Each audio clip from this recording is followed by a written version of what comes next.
Alright guys, now I'm going to go through how to attach the base for vertical standing.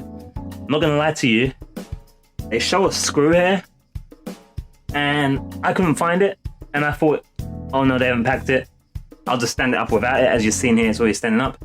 It seems fine without it, but I think there's something to do with circulation as well if you don't have the base on it. And I looked on the internet, but I'm going to hook you guys up easy so that you can do this as well. Again, let me know if any of you guys managed to get those Black Friday special shopper access, and let's get this base attached to it. So with the base, here's what this is actually the base, not something you use in the kitchen. You have to actually turn it over. You see this little compartment here, and it shows it in the guide, but still I didn't see it right away. You have to turn the base, and then in this case I guess it's anti-clockwise, and there you go, we have our screw. So let's take that out.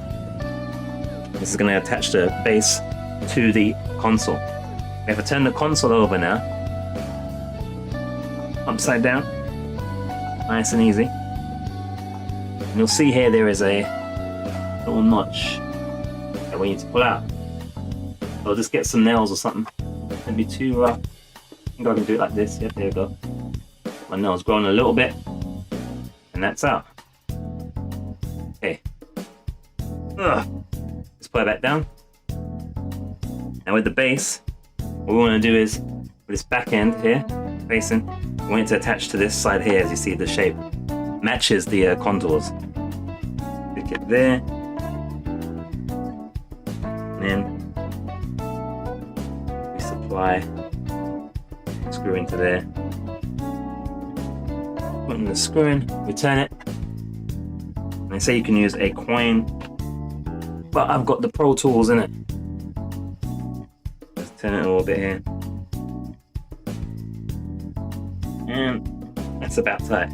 Oh, don't! I'll cut that bit out when it come out of the screw.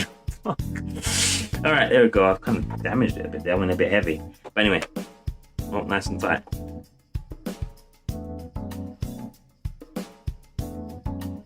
And there we go. That's it with the stand.